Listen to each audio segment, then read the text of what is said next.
Electron affinity. ये third periodic property है electronic affinity. इसे आयनाइजेशन गेन एंथैल्पी भी कहा जाता है, आयनाइजेशन गेन एंथैल्पी या इलेक्ट्रॉन एफिनिटी। इसका मतलब क्या होता है? The amount of energy released when an electron is introduced into the isolated gases atom.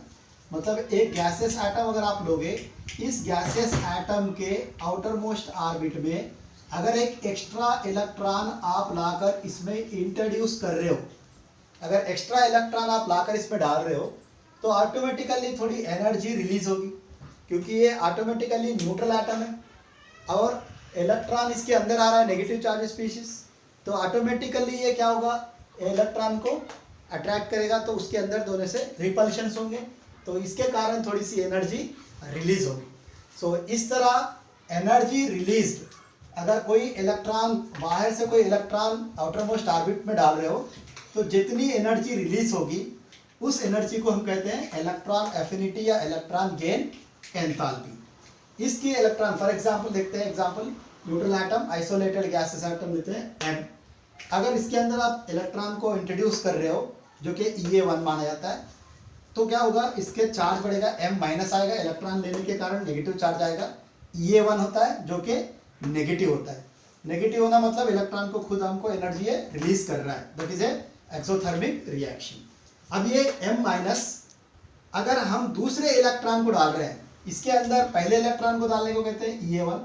EA1 डालने के बाद क्या होता है, चार्ज इसके अंदर चार्ज जनरेट होता है जिससे वो M माइनस हो जाता है, उसके अंदर फिर से नेगेटिव चार्ज इलेक्ट्रॉन डाल रहे हो आप, मतलब नेगेटिव चार्ज के अंदर नेगेटिव चार्ज डाल रहे हो तो उसे EA2 कहते हैं। इसकी एनर्जी, अब ये इलेक्ट्रॉन आसानी से अंदर नहीं जाएगा क्योंकि ये already negative charge molecule atom है, तो इसके लिए ये इलेक्ट्रॉन को खुद हमको थोड़ी एनर्जी देकर इसके अंदर इंट्रोड्यूस करना पड़ेगा। तो इंट्रोड्यूस एनर्जी दे रहे हो मतलब रिक्वायर्ड है, रिक्वायर्ड होने के कारण EA2 is a positive value, मतलब EA2 पॉजिटिव आएगी, रिक्वायर्ड होगी, EA1 रिलीज होगी नेगेटिव। इसी तरह अगर थर्ड इलेक्ट्रॉन को डाल रहे हो तो भी आपको एनर्जी रिक्वायर्ड होगी, EA3 इज आल्सो पॉजिटिव, मतलब EA1 पहले इलेक्ट्रॉन के लिए ही एनर्जी रिलीज होगी और बाकी EA2 EA3 EA4 जो भी आप करोगे उसके अंदर इलेक्ट्रॉन वैल्यू पॉजिटिव रहेगी, रिलीज छोड़कर रिलीज रिक्वायर्ड ही होगी। अब इसके आगे देखा जाएगा तो EA3 is always greater than two 2 greater than always EA1, 4 5 ऐसे आएंगे। अब इसके कैरेक्टरिस्टिक देखते हैं कि electron affinity is, first point है electron affinity is inversely proportional to atomic size, जैसे हमने आईपी भी बताया था, और ये is directly proportional to IP.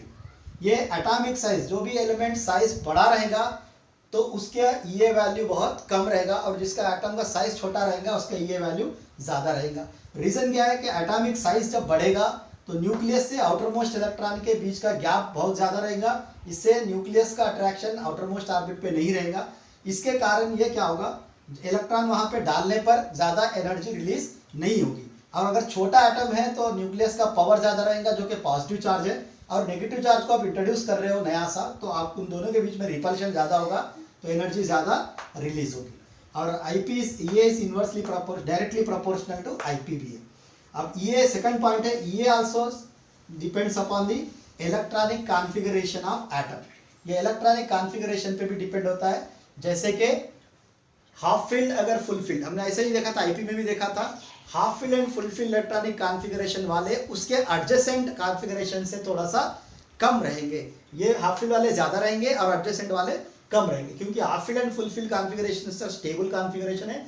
Stable configuration होने के कारण ये क्या करेंगे, इलेक्ट्रॉन को ज्यादा एनर्जी रिलीज करेंगे और बाकी वाले थोड़ा कम रिलीज करेंगे। और थर्ड देखेंगे कि EA1, अब हमने जैसे देखा EA1 इज ऑलवेज नेगेटिव रहता है, बट आप EA2 EA3 EA4 जाओगे तो सभी वैल्यूज पॉजिटिव मतलब रिक्वायर्ड ही रहते हैं। अब हम अगर इसकी बात करेंगे तो EA1 पॉजिटिव नेगेटिव रहेगा क्योंकि रिलीज हो रहा है, और EA2 EA3